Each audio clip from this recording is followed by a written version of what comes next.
Hello, everyone.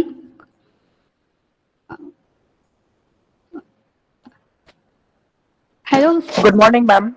Good Good morning. morning, ma'am. Uh, okay. Uh, Almost 101 are joined. So let us we start our students webinar. Good morning, respected resource person and our principal and all dignitaries and my students. The welcome Rogdinan department welcomes all of you in this today's webinar regarding the clinical aspect of Nidan Panchak. As all of you know that the beauty of Rog Nidan subject lies in only in the Nidan Panchak. These are the 5 criteria that are described by our acharyas and they are told as Nidanam Purva Rupani Upashastha, Sampraptiche iti Vidneyam, Roganam Panchada Smrutam. So these 5 entities have their own special clinical importance.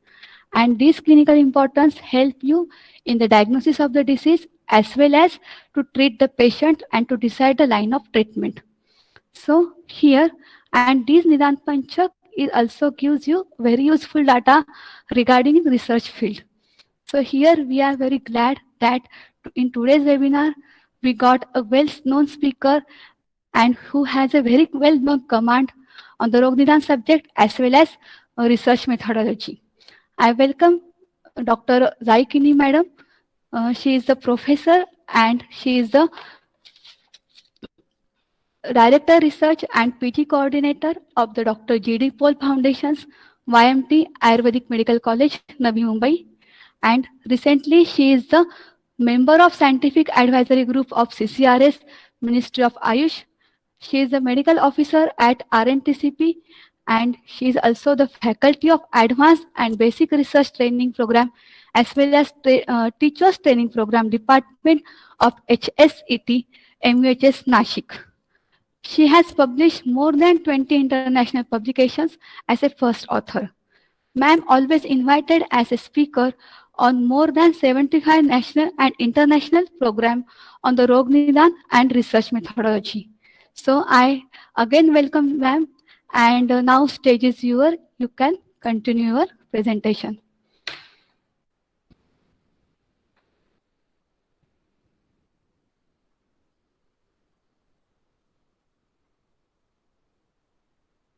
Hello ma'am. Audible? हाँ Yes, अभी sorry. Now my mic is on.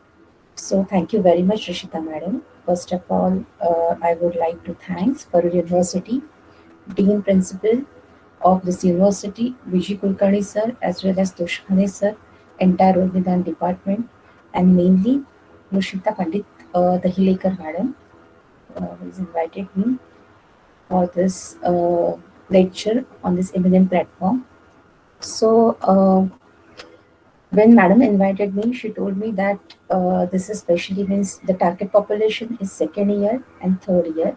So, may I know how many of you actually this is I want to take this interactive session because every one of you, though you are from very well-known university, very good background, I know your first year. Entire whatever basic of Ayurveda is there, you must have really understood whatever text or whatever classical text is based on. So, Madam already told me that the focus area or the target population for this specific webinar is second year students. So, I will try my best. As per her instruction, I will simplify the lecture and I will make you very much, enjoyable this entire 1 hour, and I am sure about that at the end of the session you will take a strong home take message that how and why you have to practice with Rog Nidan. And at this end of the session, I am very much I'm really sure about it that the importance of Rog Nidan in clinical aspect you will understand in better way, in different way, and you will start think about it. So here I'm going to start with the session. Yes.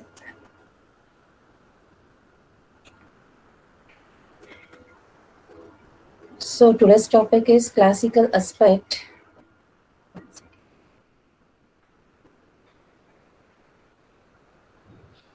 Yes, madam. Okay.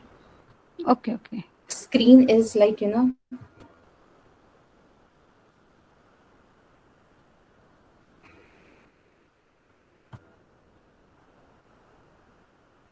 Acha, my slide is visible now.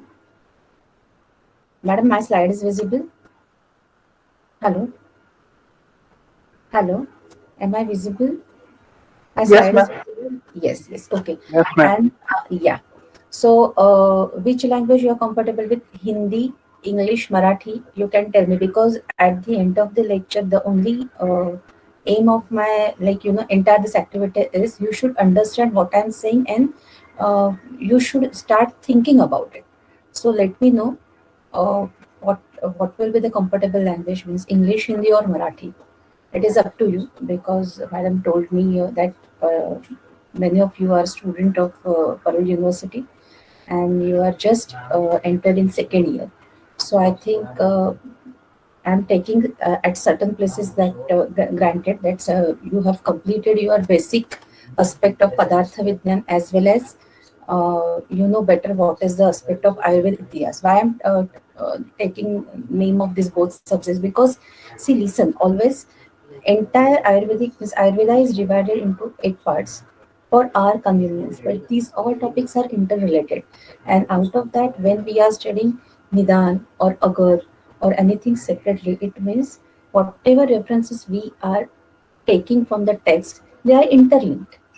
So that's why some basic concept I want to explain you for the clinical practices of Ayurveda. Okay, so first of all, every one of you must have gone at least once or twice or few times for clinical observation. आप गए होंगे किसी ना किसी clinic में किसी relative के साथ, और क्लासेस के लिए, और कॉलेज का आईपीडी शायद अटेंड किया होगा. So what is clinical examination? First of all, it is all about observation. In with that observation, what we do: palpation, percussion, auscultation, and very important is history taking. We take history and we start thinking about pathophysiology. हम लोग जब clinic में जाते हैं या किसी setup में when we go, what we do when we work there as a consultant or as a doctor, what is expected to be done? We have to observe very keenly each and everything. We have to do some examination. What are they? Simply palpation, percussion, and auscultation. हम लोग दर्शन, स्पर्शन, प्रश्न, ये सब परीक्षा आयुर्वेद में बताई गई है, सबसे important. So we ask few questions to the patients and we take history and we start thinking about pathophysiology. When patient comes to us, हमारे पास जब patient आता है तो वो सिर्फ लक्षण या symptoms लेके आता है, और वो भी लक्षण symptoms what they explain us, they used to explain in their local language. Means वो आपको क्या हो रहा है, या आपको क्या हो रहा है भाई साहब, या आपको क्या हो रहा है madam, when they start talking about that, they talk in their local language, and it's our moral responsibility to fit them that particular terminology in scientific word and to get understand and to link the things. Moral of this story is, patient हमारे पास जब आता है तो सिर्फ symptoms लेके आता है, और वो सिम्टम्स, ग्रुप ऑफ सिम्टम्स, हमें अंडरस्टैंड करना पड़ता है कि उसमें शास्त्रीय या उन सिम्टम्स की शास्त्रीय टर्मिनोलॉजी क्या है, whether they are symptoms, in which phase they are fitting to be. For example, patient ने बताया मेरा सर दर्द बहुत हो रहा है, तो वो सर दर्द is the symptom of an disease, is the start of an disease, it is the prodromal symptom of an disease, or itself it is the only symptom, plain symptom. ये जो अलग अलग दायरे आयुर्वेद ने और क्लिनिकल एग्जामिनेशंस ने बताए हैं एक सिम्टम के बारे में, that we have to get understand by ourselves. So it is our skill. Patient जिस कंप्लेंट के साथ हमारे पास आता है, वो कंप्लेंट एग्जैक्ट कौन से स्टेज में पेशेंट को लेके जा रही है, या वो कंप्लेंट पेशेंट को एग्जैक्ट किस स्टेज में कैटेगराइज कर रही है, that decision is up to us. And for that we require thorough knowledge of our science, our basic science. So during this examination, what is important? History. History what patient history हम लोग first year में आपने case लिया होगा आपको दोष धातु मल सार इनका परीक्षण जो सिलेबस में है वो आपने देखा होगा तभी हम लोग पेशेंट की हिस्ट्री पूछते हैं कि आप कहाँ से हो आपने क्या किया आप अभी तक कौन कौन से व्याधि है आपको ये सब जो हिस्ट्री है दैट इज वेरी इंपॉर्टेंट व्याधि की हिस्ट्री अभी क्या हो रहा है आपको कौन से लक्षण दिख रहे हैं कितने दिन से दिख रहे हैं इसके पहले कुछ व्याधि हुआ था क्या इसके पहले कुछ एक्सीडेंट हुआ था क्या सर्जरी हुई थी क्या आपकी गायनेक हिस्ट्री क्या है if that patient is women everything we have to ask in detail we have to gather the information from the patient and we have to set this all information in terms of our medical terminology in ayurvedic terminology and we have to find on the basis of the our knowledge that this information where to fit or diagnosis. Okay, at the same time for confirmation we do physical examination and after that if in our physical examination there is some query or diagnosis then we go for medical test pathology test molecular medical test medical imaging and all steps regarding diagnosis. Okay, so these are the ethical steps we communicate with the patient. We take history. I'm trying my best to simplify the things. Okay, we take history in detail. We try our best to gather those all symptoms and to channelize those all symptoms in a scenario in the scientific words and for few confirmation and for to get entire picture clear we do physical examinations and if somewhere query will be there we go for pathology imaging and molecular etc for the further confirmation. So in this entire scenario this is very familiar to everyone ये आपने बहुत बार बहुत जगह पे देखा है जब आप रिलेटिव के साथ जाते हो जब आप पेशेंट करके जाते हो खुद के लिए जब आप पेशेंट चेक करने के लिए जाते हो जब आप दोष या कुछ जो आपके सिलेबस है उसके लिए आप आईपीडी में जाते हो या घर में बाहर में कभी कभी भी किसी भी पेशेंट के व्हेन यू टेक हिस्ट्री और when you want to examine a patient ये आपने सब देखा होगा लेकिन ये एक स्ट्रीम है क्लिनिकल एग्जामिनेशन आयुर्वेद को में जो निदान पंच बताया गया है निदान पूर्व रूप रूप वशय संप्राप्ति ये जो स्टेप्स बताए गए हैं वो सब स्टेप्स इन सब क्लिनिकल एस्पेक्ट में कैसे बिठाएंगे और वो क्यों बिठाएंगे what is the need of these 5 tools okay how they are clinically important how to deal with those all things and what is I have included upadrav udark and arishta vignan also why so because earlier in the start of this lecture I've told you that when patient comes to us they come with symptoms and they explain in their local language so we have to categorize we have to think about it we have to imagine or we have to clear our that particular picture in that particular case and we have to link that it is our job and that job will be done on the basis of entire classical knowledge and for that classical knowledge we have to understand what is nidan purvarup upashya samprapti and out of this all symptoms what are upadrav what are udarka what are arishta these things are important for diagnosis to clear the path for chikitsa because nidan parivarjan is half chikitsa आपने अभी तक second year तक 100 बार सुना होगा कि निदान परिवर्जन ये आधी चिकित्सा बताई गई है लेकिन निदान क्या है on one side ayurveda says everything is equally important in this entire universe every नास्ति द्रव्यम विधा औषधम हर एक द्रव्य है वो औषध है उपयोगी है गुणकारी है उसका खुद का द्रव्य का रस वीर्य गुण विपाक है उससे वो कार्य करता है लेकिन हर एक द्रव्य खाने पीने के वो उसके यूज के कुछ नियम बताए गए हैं जो नियम ऋतुचर्या दिनचर्या इनमें बिठाए गए हैं ऋतु के जो कॉन्सेप्ट्स है because we are a part of is entire universe and we are a part of this पंचमहाभूत व्यपदेशस्तु भूयसा, ये न्याय ने हर एक द्रव्य इस सृष्टि का बना है, शरीर से लेके दोष तक, अन्न धान्य सजीव निर्जीव जितनी सृष्टि है वो पंचमहाभौतिक है। और पूरे यूनिवर्स में जो चेंजेस आते हैं ऋतु के अनुसार, उनको एडजस्ट करने के लिए, कॉपरेट करने के लिए अपनी बॉडी या अपना शरीर according to that we have to channelize to acquire our health. What is the meaning of health? Health is the congenital status of dosha. प्रकृतिस्थ आपके जो दोष दुष्य मल, दोष धातु मल का जो संगठन है प्रकृतिस्थ, वो मेंटेन करना is the simply in simple language में वो मेंटेन करना मीन्स आपकी हेल्थ मेंटेन करना।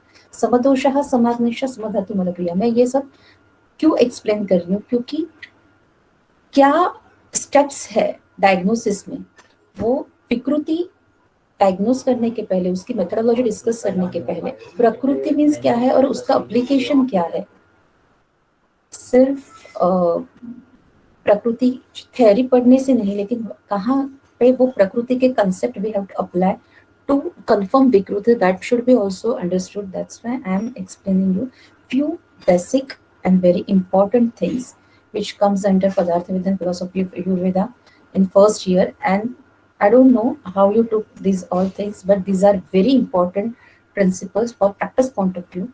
And practices start from diagnosis start from these all tools, because निदान पंचक ये व्याधि के न्यानो उपाय है।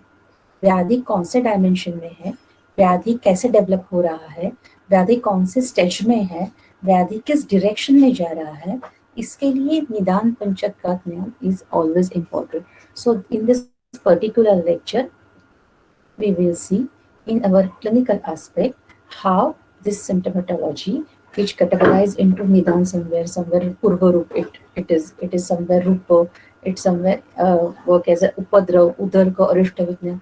So how we can categorize and what are the classical method to categorize them, that we will see. So before doing nidan means what? निदान means निश्चितीकरण, विनिश्चय के लिए. In this particular slideshow, I have included all classical references so that at least once, I know in the standard presentation method only 2 or 3 things to be added in the slide, but purposely I have added all classical texts and all classical shlokas so that at least once you will go through these all. Because nowadays it is observed that from Uttar to Dakshin, very few students go through actual or real Samhita. So through this lecture or through this presentation, at least once you should go through this all. And whenever I will in every slide, when I will tell you its practical approach, I think you will feel more interesting about the topic. So before doing any diagnosis, what you have to do with the patient? You have to see what is the prakriti of the patient. Sar, what is sattva, what is satmya, what is desh, what about kala, vaya, agni, dosha, dhatu drushti, dhatu avastha. That this examination of this all is very important, and that you must have discussed in your first year. What is the importance of these all factors and how to see that, how to examine that, how to come to the conclusion and all. But these are the steps when patients comes to you. And one more thing I should add, I would like to add, patient means आपको सिर्फ IPD या OPD में जाना है और तभी आपको patient मिलेंगे, ऐसी बात नहीं है. मैं अपने ऑलवेज सब एमडी पीएचडी स्टूडेंट्स को बताती हूँ, यूजी पीजी की, आप अपने फ्रेंड का भी ये ले सकते हो. आप 100 पेशेंट्स देखोगे, 100 पेशेंट की प्रकृति देखोगे, तभी आपको प्रकृति डायग्नोसिस का जो एसओपी है या जो मेथड है वो आपका परफेक्ट होगा. 1-2 पेशेंट देखने से आपको प्रकृति इजीली डायग्नोस करना इतना इजी नहीं लगेगा. आपको नंबर ऑफ पेशेंट्स देखने चाहिए. तो यू जस्ट स्टार्ट प्रैक्टिसिंग. आपके आसपास जितने सारे लोग हैं उनका, बिकॉज हर एक व्यक्ति आज के सिनेरियो में ये स्वस्थ नहीं है. आप अच्छे से सोच के देखिए, आप ऑब्जर्व करके देखिए, कहीं ना कहीं किसी ना किसी की दोष दृष्टि, कोई ना कोई तो धातु दृष्टि, मनोभाव स्रोत दृष्टि तो इस पैंडेमिक में सबकी ही है, because बहुत सब calculations and everything has got changed. So what I mean to say कि before starting for this diagnostic method, you have to go for some mandatory points of that particular person, that is Prakriti, Sara, Sattva, Satmya, Desha, and these all you will get after the detailed and to the point communication with the patients. So what to ask to that patient is always important. So you have to see this all points basically. अग्नि is very important, साम निराम कैसे check करना है आपको first year में पता है, जिह्वा देखनी है, उनके लक्षण हैं, मलमूत्र प्रवृत्ति साफ है क्या, कितने बार है, उनका उत्साह देखना है, खाया हुआ कैसे पच रहा है या उसका डाइजेशन हो रहा है, प्रॉपर वेग उत्सर्ग हो रहा है कि नहीं, ये सब क्वेश्चंस पूछने हैं. सो ये हर एक पॉइंट्स के लिए आपकी एक ग्रंथोक्त क्वेश्चनर है. That 2-3 main points are there under every head. So you have to follow this protocol before starting with the main thing. So what is the clinical skill, और आप कैसे पेशेंट एग्जामिनेशन स्किलफुली कर सकते हो. उसमें history taking, physical examination, clinical investigation, using diagnostic reasoning, procedural perfection, effective communication, teamwork and professionalism. These things are very important because आप बहुत अच्छे वैद्य हो, आपको सब थेरोटिकल ज्ञान है, आप बोर्ड में फर्स्ट आए हो, लेकिन आपका कम्युनिकेशन स्किल या आपका टीम वर्क और आपका diagnostic reasoning if it is not perfect, then आपको क्या पूछना है पेशेंट से, एग्जैक्ट इंफॉर्मेशन कम समय में गैदर करने के लिए आपको क्या पूछना है, निकाली हुई इंफॉर्मेशन आपको साइंटिफिक वर्ड्स में clinical investigation point of view या डायग्नोस्टिक रीजनिंग में कैसे बिठानी है, इसके लिए आपको practical experience is very important. Skill कब जब डेवलप होता है, जब आप एक बार कम से कम 1 साल में कम से कम 100 के ऊपर पेशेंट्स आपके लर्निंग में सीखोगे. जब आप प्रैक्टिस करने लगोगे तो बात अलग ही है, लेकिन कम से कम आप 100 केसेस देखोगे, 100 लोगों की प्रकृति देखोगे, उनका सार देखोगे, सत्व सात्म्य, ये सब एग्जामिनेशन आप करोगे, तभी आपके ये स्किल डेवलप होता जाएगा.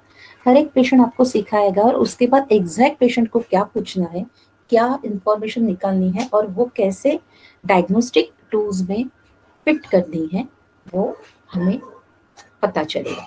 सो now we have to start with the main topic, that is निदान पंचिंग. सो क्लिनिकल स्किल्स के बारे में मैंने आपको बताया. क्लिनिकल स्किल्स मीन्स व्हाट, कि आपको स्टेप्स रहते हैं, आपको मेन हिस्ट्री पे फोकस करना है, पेशेंट के इंफॉर्मेशन गैदर करनी है, वो साइंटिफिक वर्ड्स में आपको बिठानी है. वो साइंटिफिक वर्ड, उसका नॉलेज आपको क्लासिकल टेक्स्ट के अध्ययन से ही मिलेगा, और वो जो क्लासिकल आपने गैदर किया है पेशेंट से, उसको परफेक्ट या उसको फाइनलाइज करने के लिए आपको कुछ फिजिकल टेस्ट करनी पड़ेगी, और उससे भी कंफर्मेशन के लिए आगे की स्टेप है पैथोलॉजी और imaging.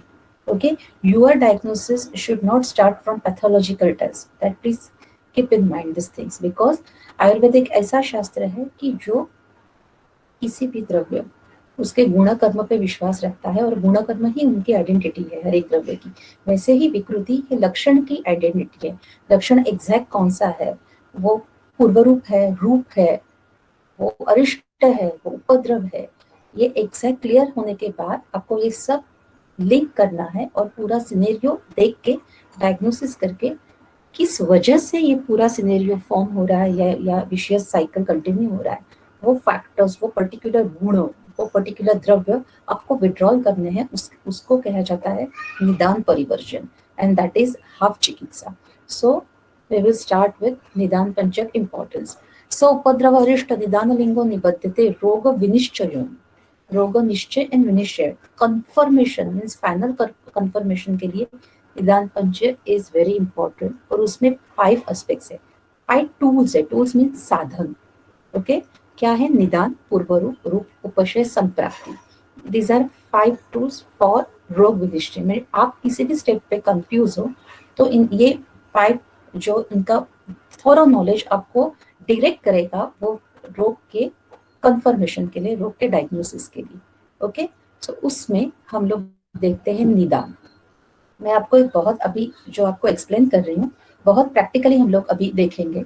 So everyone of you must have gone through indigestion, अजीर्ण. ओके, अजीर्ण ये बात सुनी होगी. या सबसे और इजी एग्जांपल मैं दे रही हूँ, सर्दी. बहुत व्यवहारिक शब्द में मैं बात कर रही हूँ। सर्दी होती है, हर एक को सर्दी आज कभी ना कभी तो हुई होगी, लेकिन सर्दी के बहुत सारे कारण हैं। उसमें से क्या कारण है? रोज ठंडा पानी पीना। Generally when we talk with the patient, what we ask them, आपको क्या हो रहा है? नहीं सर, मैडम सर्दी बहुत है, पुरानी सर्दी है, बहुत सालों से है, जब तक मैं मेडिसिन लेता हूँ तब तक ठीक रहती है, जब मेडिसिन छोड़ता हूँ वापस हो जाती है। वेदर चेंज, कोई पेशेंट बोलता है वेदर चेंज होता है सर्दी हो जाती है। पेशेंट, हर एक पैटर्न्स अलग अलग रहते हैं सर्दी के बारे में। I am giving an example, okay. लेकिन जनरली सर्दी कहाँ कहाँ से होती है? एसी में बैठने से, ठंडा पानी पीने से, बहुत धूप में आके पानी पीने से, रोज ठंडे पानी से नहाने से, रोज बहुत चिल्ड खाने से, कोल्ड ड्रिंक पीने से, या बहुत ठंडा आहार विहार करने से। ये बहुत सारे अलग अलग हेतु है कि जो डिफरेंट डिफरेंट केसेस में लिखे जाते हैं। लेकिन जिस केस में, जिस पेशेंट में, जो पेशेंट कभी भी एसी में बैठा हुआ ही नहीं है लेकिन उसको कायम सर्दी है, उस पेशेंट को आप बोलोगे कि सर मैडम आप एसी में बैठना बंद करो, ये आपके सर्दी का मुख्य कारण है, सुन के लेगा और वो बोलेगा कि सर मैंने कभी एसी में बैठा ही नहीं, मेरे घर में एसी है ही नहीं। सो एसी में बैठना उस पेशेंट के लिए निदान हो नहीं सकता। निदान जो सर्दी के लिए जो कॉमन फैक्टर्स और जो कॉमन हेतु बताए गए हैं कि जो रोग उत्पन्न करते हैं, जो कॉमन हेतु बताए गए, उसमें पर्टिकुलर एक ही हेतु है कि जो व्यक्ति में स्टार्ट से एंड तक मीन्स चय अवस्था से पूरे षटक्रिया काल कंसेप्ट आपने सुनी होगी। व्याधि काल, व्याधि कैसे डेवलप होता है, ये षटक्रिया काल में बताया गया है। चय, प्रकोप, प्रसर, स्थान संशय, व्यक्ति और भेद, हर एक इसमें मिथ्याहार विहार के वजह से, व्याधि कंट्रोल ना करने की वजह से व्याधि बढ़ता जाता है, दोष वृद्धि होती जाती है, दोष दृष्टि अधिक अधिक होती जाती है, एंड व्याधि आगे आगे स्टेप में बढ़ता जाता है। लेकिन ये जो स्टेप्स है, ये व्याधि डेवलपमेंट के जो स्टेप्स है, उस सारे स्टेप्स में एक ऐसा फैक्टर होता है कि जो खुद उपस्थित रह के ये पूरी प्रोसेस आगे आगे आगे करता है और वो पूरी प्रोसेस कंप्लीट करता है। वो फैक्टर डायग्नोस करना मीन्स निदान डायग्नोस करना, जो इति कर्तव्यता करता है, जो व्याधि कंप्लीट करने की, व्याधि के स्टार्ट से व्याधि एंड तक, उसके भेदावस्था तक, उसके प्रकटीकरण तक कंटिन्यूअसली जो फैक्टर व्याधि को आगे ले जाता है, दैट इज कॉल्ड एज निदान। सो स इति कर्तव्यतको रोगोत्पादक हेतु। और एक बहुत इंपॉर्टेंट चीज मैं बताना चाहती हूँ। आपने आयुर्वेद इतिहास तो पढ़ा होगा, आयुर्वेद इतिहास पढ़ते वक्त बहुत सारे लोगों ने बताया होगा कि एक ही कंसेप्ट के इतने सारे मतांतर है, हम लोग क्यों पढ़े? एक आचार्य एक ही कंसेप्ट के बारे में एक चीज बोलते हैं, दूसरे कंसेप्ट के बारे में दूसरे आचार्य बहुत अलग अलग ओपिनियंस है। These opinions are regarding the studies development. For example, जब चरक, सुश्रुत और वाग्भट का काल आप देखोगे तो उस काल में जो कुछ कंसेप्ट एक ही चीज या एक ही टॉपिक के बारे में बताए गए हैं, वो कंसेप्ट डेवलप होते गए। निदान जो पहले वाले संहिता में बोला गया है, उसका ऊहापोह और वो टाइमली उसका पिक्चर कैसे चेंज हुआ, ये आगे निदान की जो संहिता है, जो हस्तलिखित या मैन्युस्क्रिप्ट्स है, उसमें उसी प्रकार का काल के अनुसार एक्सप्लेनेशन ऐड किया गया है। और वो ऐड किया हुआ भी पढ़ना इज वेरी इंपॉर्टेंट। आप इस प्रेजेंटेशन में देख पाओगे बहुत सारे रेफरेंसेस मैंने इंक्लूड किए हैं, उसमें निदान की जो व्याख्या है वो अलग अलग सूत्र ग्रंथकारों ने अलग अलग तरीके से एक्सप्लेन की है। ये एक्सप्लेनेशन का बेस है उनका प्रैक्टिकल एक्सपीरियंस। फॉर एग्जाम्पल, एक एक समय ऐसे था कि मलेरिया में राइगर्स आते थे, आपको याद है, आपको पढ़ाया भी होगा। लेकिन वायरल फीवर का जो अक्टूबर हीट या अप्रैल स्टार्ट में जो पैटर्न रहता है, उसमें बहुत बार जनरल प्रैक्टिस में देखा जाता है कि वायरल फीवर है, मलेरिया के टेस्ट निगेटिव है, फिर भी मलेरियल एंटी मलेरियल देके वायरल क्योर हो रहा है। ये सृष्टि के चेंजेस के अनुसार जो बदला हुआ वायरस का पैटर्न है कि जो मलेरियल ड्रग को रिस्पॉन्ड करता है, ये चेंजेस है, ये वातावरण के चेंजेस है। और उसी प्रकार से हम लोग को, उसी तरीके से हम लोग ने डायग्नोस्टिक मेथड चेंज की है। वैसे ही निदान के या जो कुछ बृहत्त्रयी में, लघुत्रयी में जो कुछ बेसिक कंसेप्ट डायग्नोस्टिक टूल्स के बारे में बताए गए हैं, उसमें काल के अनुसार डेवलपमेंट हुए हैं। तो उत्तरकालीन जो ग्रंथकार है उन्होंने उसमें जो कुछ एडिशंस दिए हैं, those are based on their practical experiences towards their clinical practices. So we should not ignore that. What they are saying earlier, they said निमित्त हेतु आयतन प्रत्योत्थान करणे, these are the synonyms और पर्याय ऑफ निदान। ये जो निदान के जो पर्याय बताए हैं उसका हर एक का अर्थ आप देखोगे तो हर एक के अर्थ के अनुसार अलग अलग कर्म से निदान का पूरा जो एक्सपेक्टेड कर्म है वो कंप्लीट होता है। निदान का एक्सपेक्टेड कर्म क्या है? स इति कर्तव्यत को रोग उत्पादक हेतु हो, रोग निर्माण करने वाला जो इति कर्तव्य खुद प्रेजेंट होके रोग निर्माण करता है, that is called as nidan. That one factor we have to diagnose, and unless until we are not withdrawing that particular factor, you will not get result. You're getting my point? आपको सर्दी है और आपकी सर्दी सिर्फ गर्म धूप से आके पानी पीने की वजह से, तो आप एसी में बैठना बंद करो, आप ठंडा पानी की पीना बंद करो, कुछ नहीं होगा।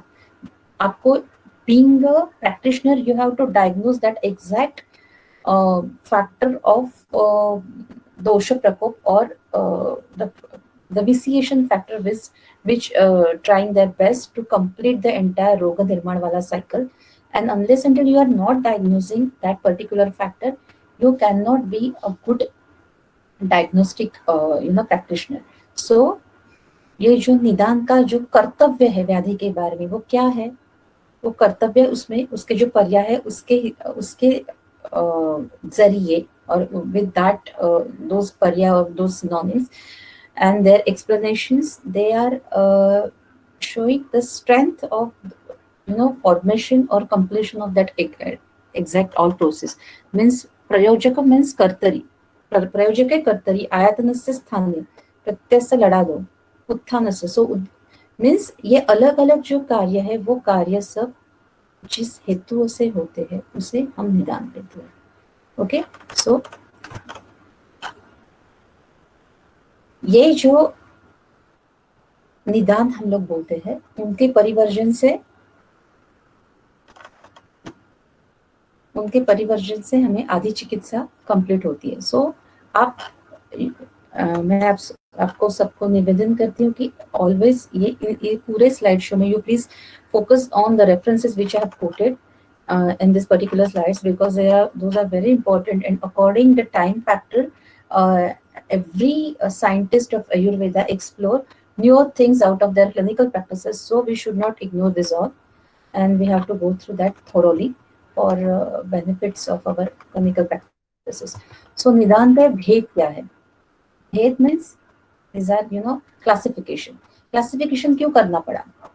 क्लासिफिकेशन इसीलिए करना पड़ा बिकॉज जब आपने बोला कि कोई भी फैक्टर व्याधि निर्माण से उत्पत्ति तक कंटिन्यूअसली कांस्टेंट रहता है तो बाकी के बहुत सारे फैक्टर्स प्रोवोकिंग है, कैटलिस्ट जैसे काम करते हैं, उनका इंपॉर्टेंस क्या है?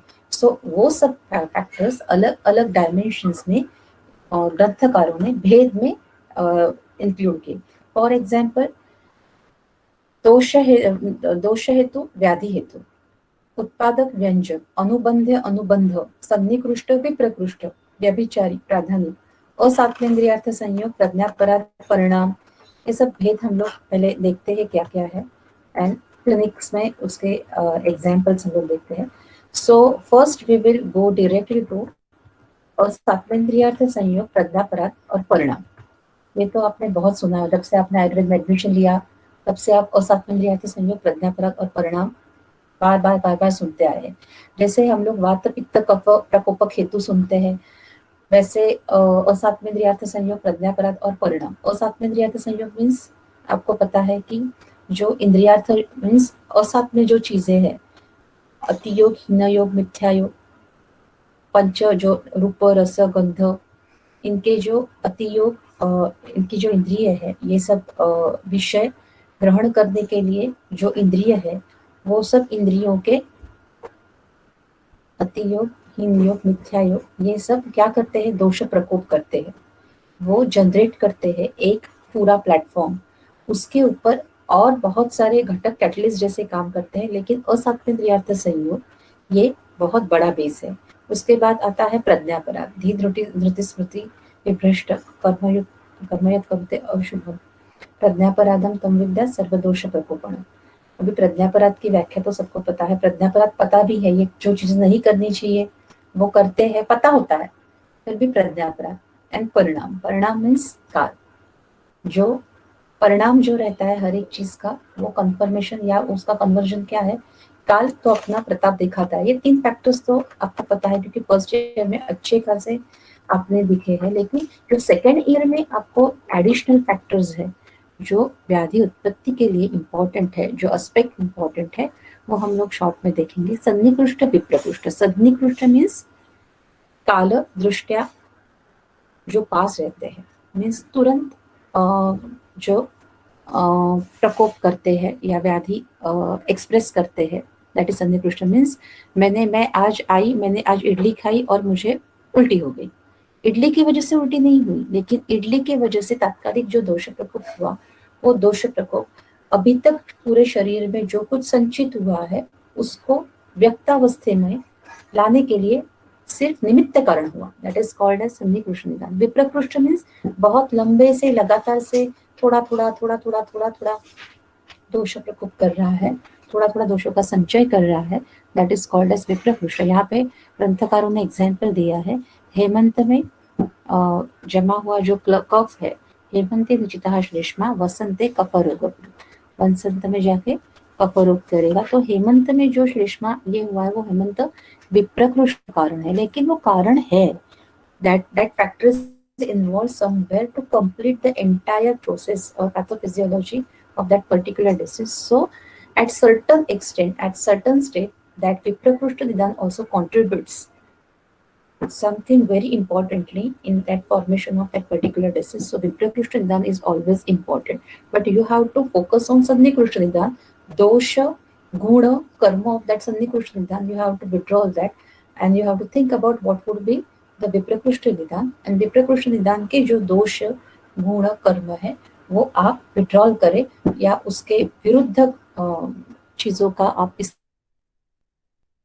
करें, और जो गुणों की ये है प्रकोप है या गुणों का जो उद्रेक है वो शांत करे, दोषों का उद्रेक। सो व्यभिचारी, व्यभिचारी मीन्स व्हाट, व्यभिचारी मीन्स जो एक्सपेक्टेड है वो ना करते हुए कुछ अलग ही करना, that is contributing something or at certain extent to form that व्याधि, but at the end of the day pattern बहुत चेंज होता है।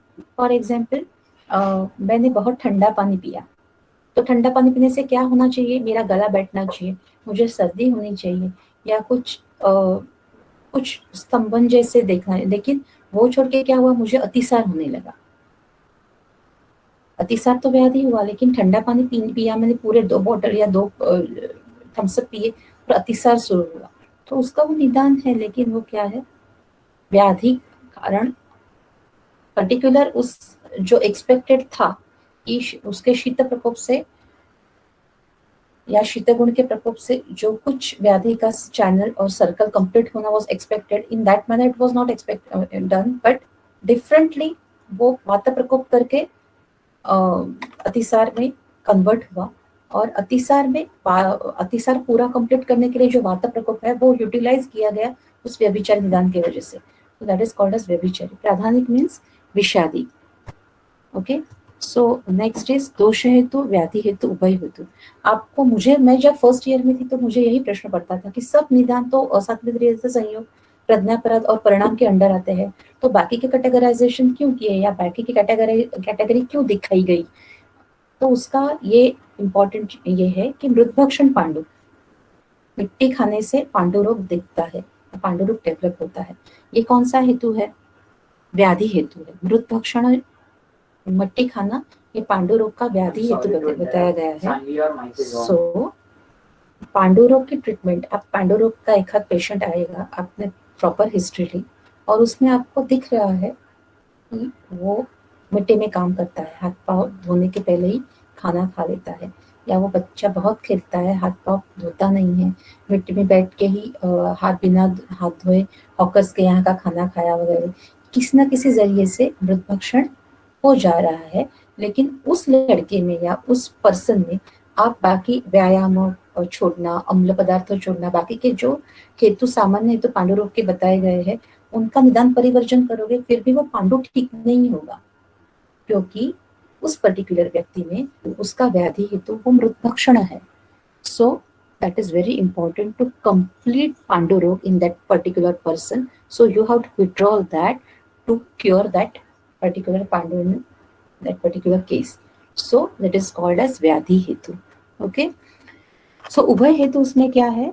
व्याधि दोष हेतु, व्याधि हेतु. दोष हेतु तो आपको पता है, आपने फर्स्ट ईयर में दोष हेतु बहुत पढ़े हैं. चयो प्रकोप प्रश्न, उसके लिए कौन कौन से हेतु है आहार विहार के, that you must have gone through. So there is no point to discuss this topic again here. Whatever is newly added in the second year, that I would like to discuss and explain. So दोष हेतु, व्याधि हेतु and उभय हेतु. हेतु means दोनों included है. Okay. सो वात रक्त में क्या है? वात रक्त नाम का एक व्याधि है, उसमें वात की दृष्टि रक्त की दृष्टि है. लेकिन वात की दृष्टि कैसे होती है?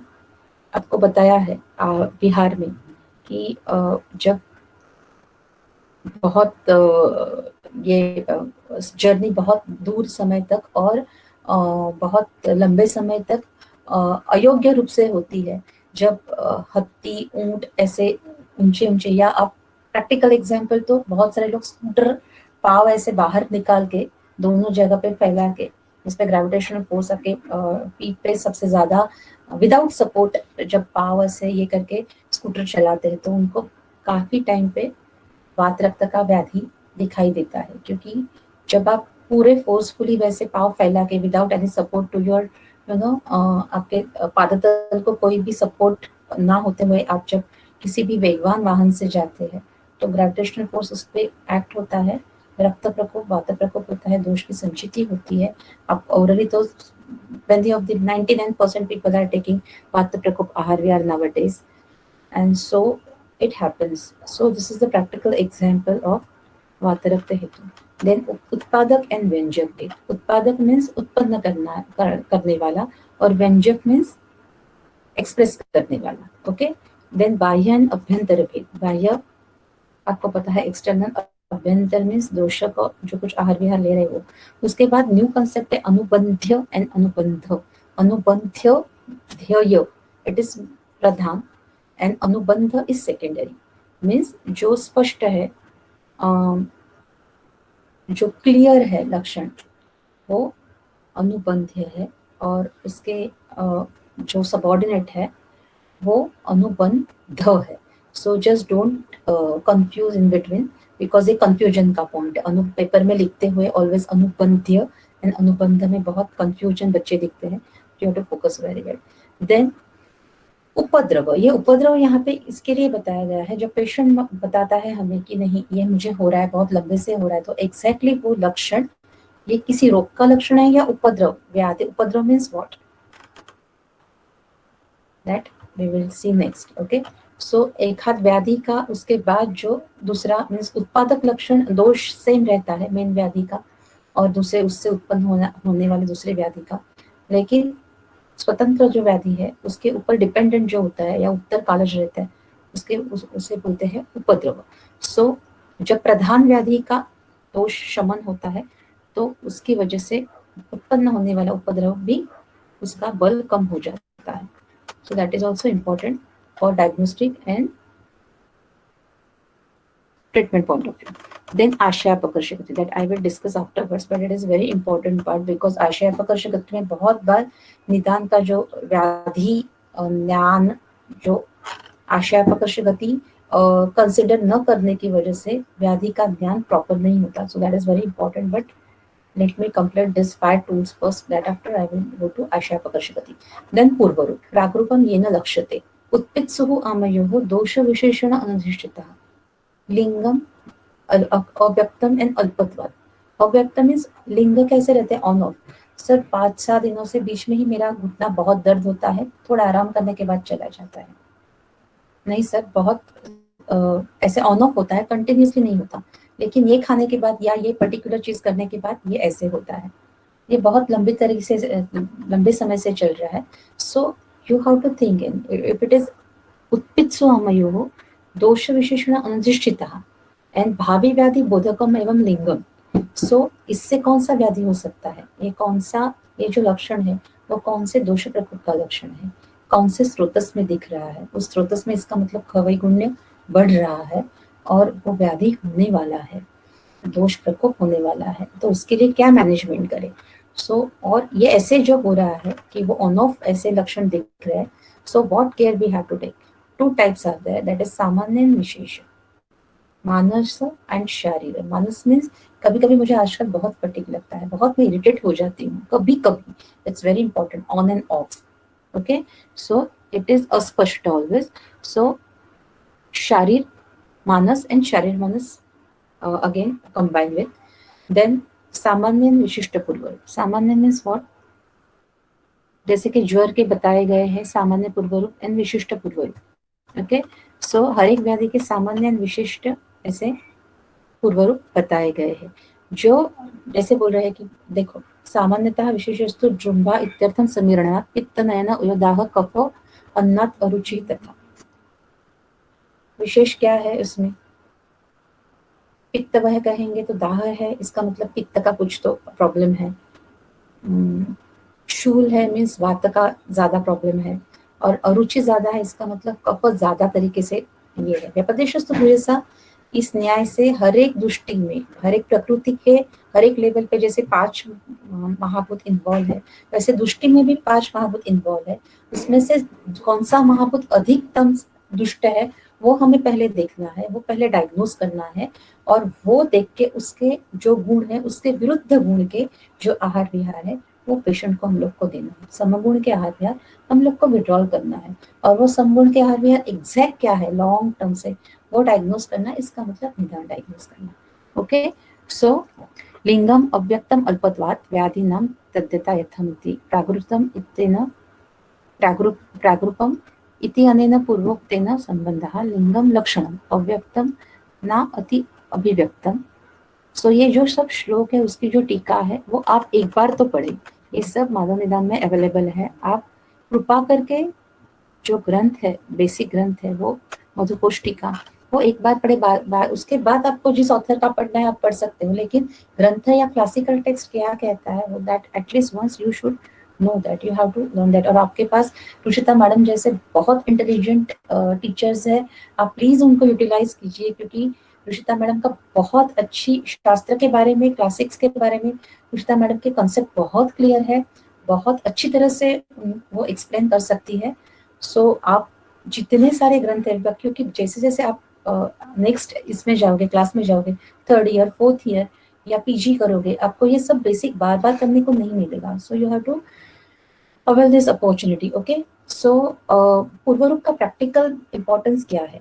जब पूर्वरूप में कोई व्याधि दिखता है, हमें अंदाज आता है, तो हम लोग एक स्पेसिफिक मैनेजमेंट के साथ वो दोष का जो संचय है या दोष का जो स्थिति है वो कंट्रोल में ला सकते हैं। फॉर एग्जाम्पल, ज्वरस्य पूर्वरूपे लघुवशनम अपतर्पणम वा, ओके, वाती का ज्वर पूर्वरूपे घृतपानमिति। ये सब जो ग्रंथोक्त बताए गए हैं कि पूर्व रूप में ये स्पेसिफिक मैनेजमेंट करने की वजह से पूरा व्याधि कंट्रोल में जाता रहता है। जहाँ पे सारे पूर्व रूप दिखते हैं वो व्याधि साध्य असाध्य के कैटेगराइजेशन में बहुत इंपॉर्टेंट रोल प्ले करता है। मीन्स सुख साध्य लक्षण हेतवः पूर्व रूपाणि रूपाणि अल्पानि यस्य वे न च तुल्य गुणो दुष्यो न दोषः प्रकृति भवेत् इति। और कष्ट साध्य के लक्षण क्या है, निमित्त पूर्व रूपाणाम रूपाणाम मध्य में बले। ये सब ग्रंथकारों ने बहुत डिटेल बताए हैं। सुख साध्य लक्षण है जिसमें क्या सब अल्प रहते हैं और ऑन ऑफ रहते हैं, तुल्य गुण और दोष नहीं रहते हैं प्रकृति के। और कष्ट साध्य में क्या है, निमित्त पूर्वरूप रूपाणाम ये सब मध्यम बल में रहते हैं। और असाध्य में क्या रहते हैं, सर्वम संपूर्ण लक्षण, जितने सारे लक्षण है वो सब एट अ टाइम पूर्वरूप सब दिखेंगे जिस व्याधि में, वो व्याधि असाध्य की ओर जाता है। This is very important for diagnostic point of view. आपको दिख रहा है कि सब ग्रंथोक्त जो क्लासिकल टेक्स्ट में जितने सारे पूर्वरूप बताए गए वो सब पूर्वरूप इसमें इस स्टेज में दिख रहे हैं। इसका मतलब वो व्याधि में बहुत अच्छी तरह से व्याधि निर्माण होते हुए बहुत अच्छी तरह से उस स्रोतस में विगुणता और वो दोषों में प्रकोप बहुत कम लेवल पे हो रहा है। और you have to manage it, you have to start managing very soon, immediately, otherwise it is going to be an असाध्य फॉर्म। ओके, उसके बाद आता है रूप लक्षण। मीन्स ये पूर्व रूप अस्पष्ट है, जब व्यक्त हो जाते हैं तो उनको बोलते हैं दैट इज रूप। ओके, संस्थानम व्यंजनम लिंगम लक्षणम चिन्हम आकृति। अगेन एज निदान का जो पर्याय है उसी हिसाब से उसी तरीके से रूप के जो पर्याय बताए गए हैं उस पर्याय के एक्सपेक्टेड जितनी निरुक्ति है, संस्थान मीन्स, व्यंजन मीन्स, लिंग मीन्स, उसके मूल धातु के हिसाब से जितने सारे उसके कर्म है, उस कर्म those all are expected under one रूप ऑफ रूप। ओके, सो मेन क्या है, रूप का क्लिनिकल इंपॉर्टेंस क्या है? जब आपको लक्षण दिखते हैं तो जो क्षीण है लक्षण, क्षीण दोष दिख रहे हैं, वो आपको बढ़ाने चाहिए। बढ़ाने मीन्स वो सम अवस्था में आने चाहिए। वृद्धा रासयितव्या, चरक महर्षि ने बताया है, जो वृद्ध है उनका ह्रास होना चाहिए, और समः पालयितव्या, और जो समदोष है वो हम लोग मेंटेन करना चाहिए अपने चिकित्सा से। सो दिस इज द मेन चिकित्सा सूत्र which is very much practical based, and nowadays everyone practice in Ayurveda. They always trying their best to follow these guidelines. So this is very practical. ये क्षणा वर्धयितव्या, वृद्धा रासितव्या. So लिंग ज्ञान प्रयोजन ये चिकित्सा के लिए बहुत इंपॉर्टेंट है। ओके, कौन सा दोष या कौन सा व्याधि कोष्ठ में है, कौन सा पक्वाशयाश्रित है, कौन सा आमाशयाश्रित है, ये उसके हिसाब से, उनके लक्षण के हिसाब से चिकित्सा बदलती है। जब आप आगे देखोगे, आपके सेकेंड पार्ट में आप व्याधि पढ़ोगे, then you will realise that दो आरंभक दोष एक ही है, लेकिन जब उनकी संप्राप्ति या अलग अलग उनकी घटना होती है, एक ही व्याधि की अलग अलग व्यक्ति में अलग अलग घटना होती है, तो वो घटना के जो परम्यूटेशंस या कॉम्बिनेशंस या प्रेजेंटेशंस रहते हैं, उसके हिसाब से वो व्याधि बहुत अलग डायरेक्शन में बढ़ता जाता है। और ये जो डायरेक्शन का जो पूरा ट्रीटमेंट है, वो हर एक व्यक्ति में उस स्पेशल डायग्नोस्टिक टूल्स से ही ये किया जाता है, या कोऑर्डिनेट या हैंडल किया जाता है। फॉर एग्जांपल, मैं बहुत सिंपल वेरी प्रैक्टिकल एग्जांपल आपको देती हूँ कि आपके पूरा आपका क्लास है 100 का, उनको सपोज रुशिता मैडम ने वड़ा पाव की ट्रीट दी, अनलिमिटेड वड़ा पाव, अपने सबने 5-5, 6-6 वड़ा पाव खाए, लेकिन उनमें से फ्यू लोगों को ही अजीर्ण डेवलप हुआ। वड़ा पाव तो सबने खाए, एक ही मेस के खाए, एक ही क्या बोलते हैं, एक ही कुक के हाथ के बने वड़ा पाव खाए, लेकिन अलग अलग लोगों के शरीर पे उस वड़ा पाव ने अलग अलग कर्म किया, और किन लोगों में कुछ तकलीफ हुई भी नहीं, उनको हजम भी हो गया, लेकिन किन लोगों में क्या हुआ, अजीर्ण उत्पन्न हुआ।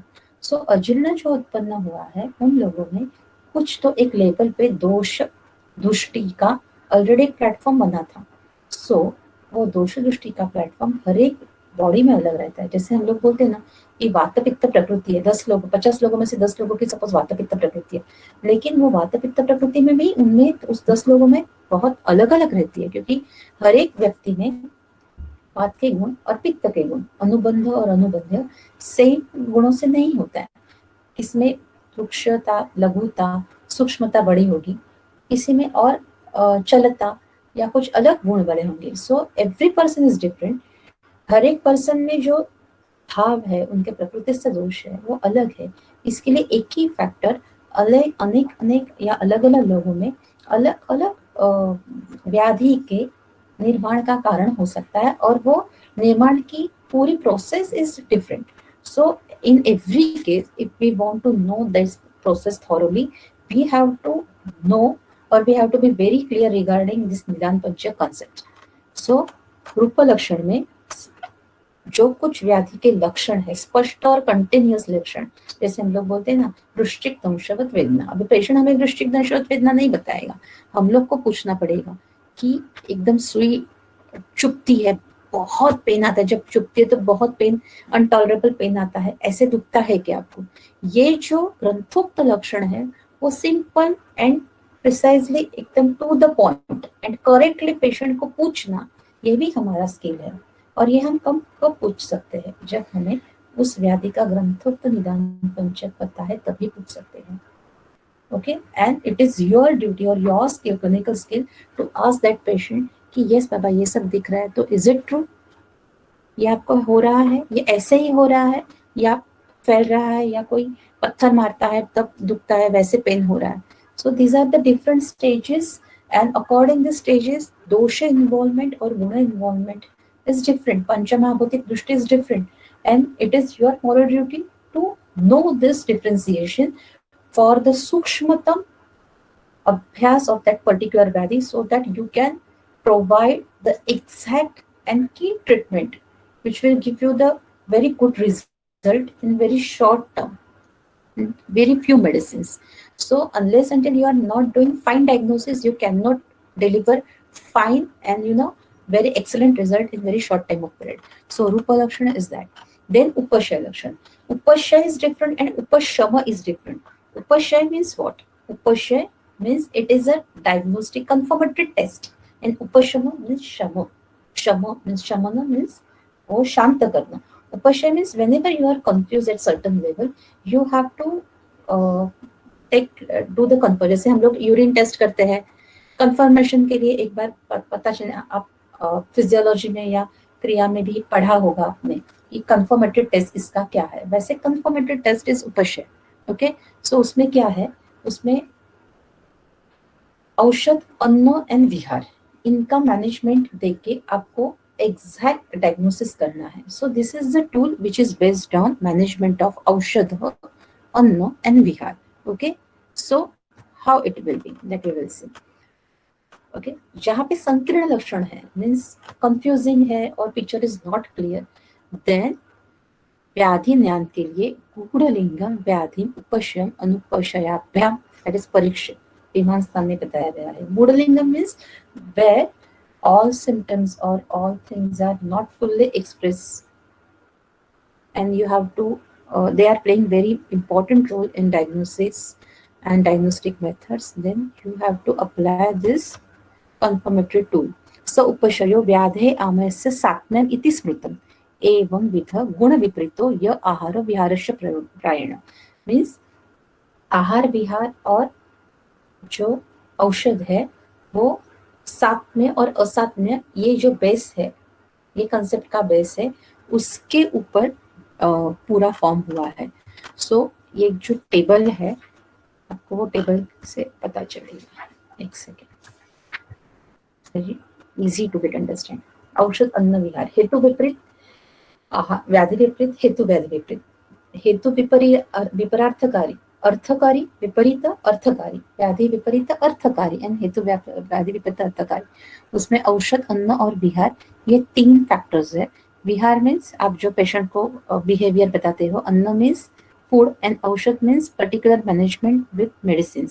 सो जहाँ ये देखो, हेतु विपरीत में शीत हेतु, उसमें कफ ज्वर में शुंठी देते हैं. जस्ट शुंठी is not a final medicine to cure, but when you give शुंठी एंड यू गेट रिजल्ट्स, लक्षण कम होते हैं, उसका मीन्स लक्षण का बल कम होता है दोषों का, इसका मतलब you are on track. You are getting some confirmation that where you have to proceed and what is the direction of that particular pathogenesis. So accordingly, this categorization is there. So सुखानुबंधया हेतु व्याध्यादि विपरीतकः देशादिकः च उपशयो ने अनुपशयो अन्यथा इति. संक्षेपस्तु लक्षणम् औषधादिजनितः सुख अनुबंधः उपशया इति. Okay, सो जिसमें सुखानुबंध है, सुख कैसे लगता है. फॉर एग्जाम्पल, आपका गला बहुत दर्द कर रहा है और आपने गर्म पानी पिया, आपको अच्छा लगा. अच्छा लगा मीन्स गर्म पानी पीने के उष्ण गुण से आपका गला आपको अच्छा लगा. अच्छा लगा मीन्स उपशय, सुखानुबंध, अच्छा लगना, सुखानुबंध. इसका मतलब गर्म पानी के जो गुण है, वो गुण उनकी वजह से उस लेवल पे, उस व्याधि में आपको उपशय मिला. सो व्हाट इट इंडिकेट्स कि उष्ण गुण, ये वहां के शीत गुण को शमन करके उष्ण गुण की वजह से सुख अनुबंध हुआ. इसका मतलब ये पूरे एंटायर उस व्याधि में उष्ण गुण इज एक्सपेक्टेड और शीत गुण is expected to be treated. So this is सुख अनुबंध एंड दिस उपशय परीक्षण. ओके, फॉर एग्जाम्पल, हम लोग आमवात सिखाते हुए ऑलवेज बोलते हैं कि स्नेह अप्लाई करने के बाद जब वेदना कम हो जाती है, इसका मतलब वो निरामावस्था में है और सामावस्था में है, या जो आमवात है, आमों की उत्पत्ति, आम के एक्टिव फेज में स्नेह अप्लाई करने के बाद वेदना बढ़ेगी. तो उसके ऊपर से दिस इज उपशय. It is not a final treatment, but it gives the indication because of sukha anubandha. When patient feels something good or comfortable at that particular level, it means dosha vichar. or precisely guna vichar for that particular case is like in good direction. Okay, so संप्राप्ति is the last, but it is about pathogenesis. कैसे, जैसे मैंने बोला कि वातरक्त के development, इसके लिए सामान्य संप्राप्ति, विशेष संप्राप्ति ये डिफरेंट बताई गई है कि हर एक व्यक्ति में जब अजीर्ण होता है कि सबके अजीर्ण सेम नहीं होते, एट सर्टन लेवल अजीर्ण की संप्राप्ति या घटना, अजीर्ण कैसे घटेगा ये सेम रहता है, लेकिन हर एक व्याधि में, हर एक व्यक्ति में अजीर्ण अलग अलग तरीके से एक्सप्रेस होगा क्योंकि वो व्यक्ति का बेस अलग है। सो ये जो ज्ञान है व्याधि डेवलप होने का, इट इज कॉल्ड एज संप्राप्ति लक्षण। ओके, सो यथा दुष्टेन दोषेण यथा च अनुविसर्गता, दोष दुष्ट हो जाने के बाद जब प्रकोप प्रसर होके पूरे शरीर में घूम के जहां जहां पे स्थान संशय होके जिस पद्धति से उनकी समुचना होके डेवलप होते, ये सब स्टेप्स का ज्ञान है, ये संप्राप्ति का ज्ञान है। अगेन उनके जो भेद है, जाति आगति, ये जो है उनके जो व्युत्पत्ति है, उनके जो धातु है, उनके जो अर्थ है, वो अर्थ खुद के बारे में, खुद के इसमें कर्म है। सो उस डायमेंशन में संप्राप्ति देखना बहुत इंपॉर्टेंट है। उसमें भेद है, संख्या, विकल्प, प्राधान्य, बल, काल, विशेषता, और चरकाचार्य ने विधि संप्राप्ति करके अलग बताई है। विधि मीन्स घटना, संख्या मीन्स आपको पता है पांडु के इतने प्रकार है, ज्वर के इतने प्रकार, सो इट इज संख्या, नंबर्स। विकल्प मीन्स व्हाट, अंशांश कल्पना, कौन सा ज्यादा है, कौन सा। प्राधान्य अप्रधान मीन्स क्या, कौन से दोष प्रधान में है, कौन सा अनुबंध है। बल, कौन से दोष का बल अधिक है, कौन से दोष का बल कम है। क्योंकि जैसे मैंने बोला एक ही फैक्टर डेवलप नहीं करता व्याधि, व्याधि डेवलपमेंट में बहुत सारे फैक्टर्स कैटलिस्ट जैसे भी काम करते हैं, and those catalyst factors, main important factor as well as subordinate factor should be treated at certain level, and which you have to handle first, that you have to decide, and that picture will be cleared after going through the entire history से लेके जो अभी तक मैंने जो बताया वो पूरा प्रोसेस प्रोटोकॉल फॉलो करने के बाद you will get that idea what should be treated first. Okay, so this entire knowledge is called as संप्राप्ति. Okay, so काल संप्राप्ति, बल संप्राप्ति। काल means जो काल के जो प्रकार है या उनके फैक्टर्स है, दिन रात वय के अनुसार वो व्याधि जो काल ठराविक, इसमें ठराविक व्याधि दिखते हैं ठराविक काल में, दिन में ठराविक व्याधि ये होते हैं, एग्रीवेट होते हैं। सो जाति आगति इत्यर्थं जन्मापि ज्ञान कारणम अजातस्य अज्ञान भावात् इत्याह भट्टार हरिश्चंद्र।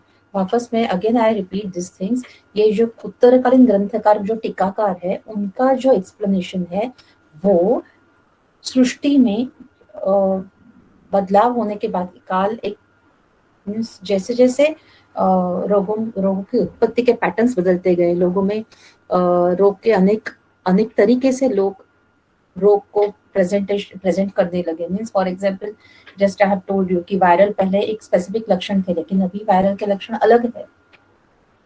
वैसे जैसे जैसे काल चेंज होता गया, व्याधि के पैटर्न्स चेंज होते गए, क्योंकि व्याधि है विकृति है और वो विकृति भी पांचमहाभौतिक है। सो पांचमहाभौतिक इसमें जितने चेंजेस होंगे उतनी प्रकृति में भी होंगे, उसके हिसाब से विकृति में भी होंगे। सो ये जो चेंजेस है वो चेंजेस उत्तरकालीन जो साइंटिस्ट है, दिस ऑल आर साइंटिस्ट, टीकाकार आर साइंटिस्ट। सो उन्होंने टीका कैसे लिखी, उन्होंने जितने पेशेंट्स देखे, जितने एक्सपेरिमेंट्स किए, उसमें से उनको जो डेटा मिला उन्होंने वो लिखित स्वरूप में डॉक्यूमेंट किया, और वो नया जो डायरेक्शन उनको आउट ऑफ देयर प्रैक्टिस मिला वो उन्होंने टीका थ्रू बताया। सो जो उत्तरकालीन टीकाकार है उनके हिसाब से एक हाथ व्याधि के या उस टॉपिक के अलग डायमेंशंस हमें देखने को मिलते हैं, तो we should not ignore that. सिर्फ वाग्भट ने, चरकाचार्य ने, सुश्रुताचार्य ने जो लिखा है वही इंपॉर्टेंट है ऐसे नहीं, उन्होंने तो बेसिक प्रिंसिपल्स लिखी ही है, लेकिन वो किस तरीके से सोचनी चाहिए, वो किस तरीके से डेवलप होनी चाहिए, वो किस तरीके से डेवलप हुई है, ये उत्तरकालीन टीकाकारों ने बताया है, and that is also equally important. So this all should be taken concern. So दोष इति कर्तव्यता उपलक्षितम व्याधि जन्म संप्राप्ति मीन्स दोषों की इति कर्तव्यता जो है, इति कर्तव्यता मीन्स व्हाट, क्या है, दोषों ने कहाँ कहाँ पे मेंटेन करके बढ़ा के व्याधि की प्रोसेस कंप्लीट की थी कर्तव्यता, व्याधि का जन्म कैसे हुआ, ये पूरे सिनेरियो का नॉलेज इस संप्राप्ति। स्टार्ट कैसे हुई और यहाँ तक कैसे पहुंचे, ये पूरी संप्राप्ति. Okay, then we will come to upadrava and udarka. Upadrava is what? उपद्रव अरिष्ट निदान लिंगम स्वरूपम अभिधेय.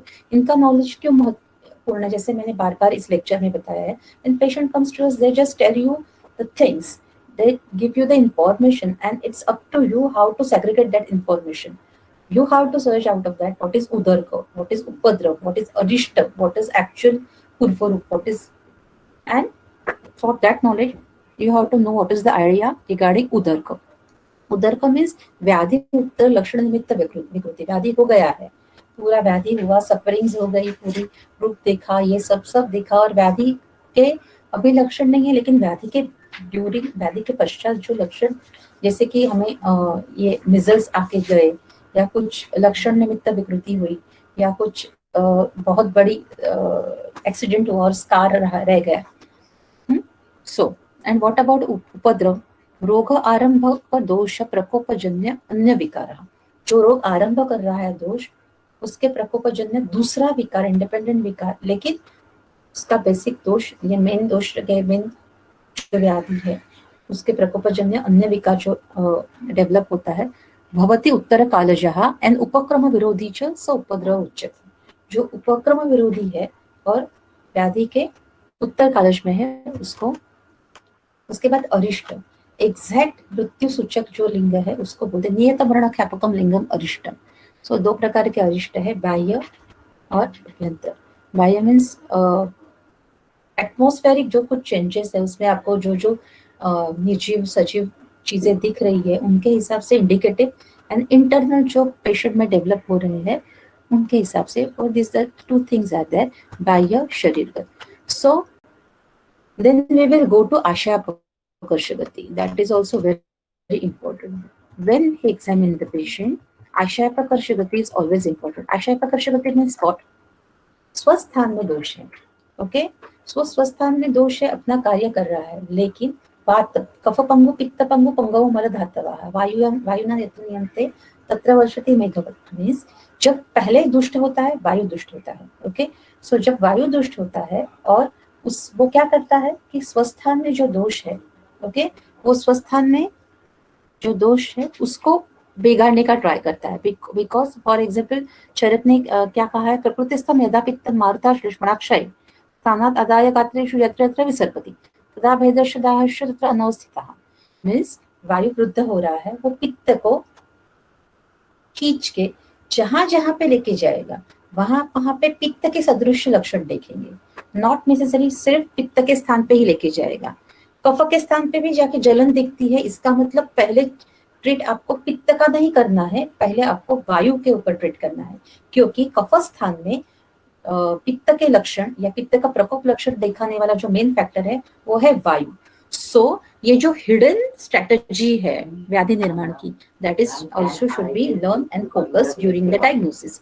सो at the end of this session, I would like to summarize all things which I have focused on means focus for second year syllabus point of view. That is the summary. Let me reach to that slide. Yes. Examinations methods are always important. Whether you do Ayurvedic practices, you do modern practices, but you have to keep the things in your mind that when you are student of Ayurveda, it's your duty to know all diagnostic methods of Ayurveda very genuinely, very classically, and very thoroughly. Okay, so examination methods in Ayurveda as well as examination method in modern texts, that you have to know very well. Whenever you want to treat Ayurvedically or you want to diagnose Ayurvedically that patient, you have to confirm with the steps which are given under Roga Vinishchay tools. निदान क्या है, इसका पूर्व रूप क्या हुआ, दिख रहा है कि नहीं, पूरे दिख रहे हैं क्या, रूप में क्या है, कौन से बल है, कौन से दोष बढ़ रहे हैं, दोषों में कौन से गुण दिख रहे हैं, संप्राप्ति एग्जैक्ट कैसे हो रही है, उसका पैटर्न क्या है, फर्स्ट कौन सा दोष ट्रीट करना है. That you have to think in your mind. And when patient comes to you, you get 10 to 15 minutes maximum per patient. During this 15 minutes or within this 15 minutes, if you want to deliver this all things very skillfully, then you have to see number of the patients. Number of the patient is more than 500 patients in a year in your student age. Just keep in mind my words. Because आपने IPD में 4-5 patient देखे, 10 patient देखे, वो sufficient नहीं है. आपका skill develop होना है तो आपको नंबर ऑफ लोग देखने चाहिए. जैसे मैं अपने पेशेंट्स को जब नाड़ी सिखाती हूँ, अपने स्टूडेंट्स को तभी बोलती हूँ कि आज से आप अपने सारे फ्रेंड्स की अलग अलग पेज बनाइए और उनका खाने के पहले, खाने के बाद, कॉलेज में आने के बाद, जाने के बाद आप नाड़ी सिर्फ महसूस कीजिए. ये 3 बेसिक चीजें हैं, वो देखिए. और ऐसे 500 का डेटा आपने देखने के बाद you will develop that sense.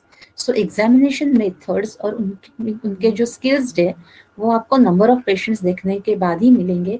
आपको पता चलेगा आपका communication skill you have to develop. You have to ask very precise questions and you have to be ready with your classical information, and you have to tally that information with the patient's information, and you have to frame in such a way that you will get the entire picture very clear in your mind by classical point of view. So history you have to take accordingly. You have to see सामान्य परीक्षण that comes प्रकृति दोष जो मैंने पहले slide में बोला था. बल दोष क्या है, सत्व क्या है, सार क्या है, सात्म्य क्या है, that you have to start with. Cycle or chain of the incidents.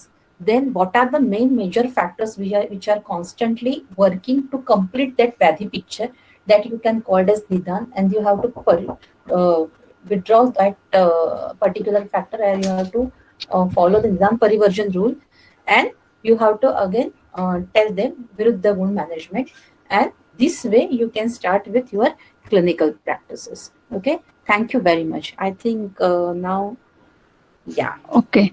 Yes, thank you very much, Thank you madam. very much, ma'am. You explained this topic is in very effective manner and in very simple language. So I think students get well oriented about the clinical aspect of Nidan Panchak, and the session is very good and very interactive. I also thankful to our principal sir, Dr. B.G. Kulkarni sir, and our dean, Dr. Hemant Toshikhane, who always motivate us to do a departmental activity. I also thankful to my colleagues, mainly Dr. Swatika and Dr. Navodaya sir, for their technical support. And also thankful to all students and who are joined outside the Parul University. And a special thanks to Jyoti Megdambar madam who joined our session. So ma'am, it's very nice session and बहुत अच्छा लगा बहुत दिनों के बाद आपका सुनने के बाद. ओके मैम, चलिए.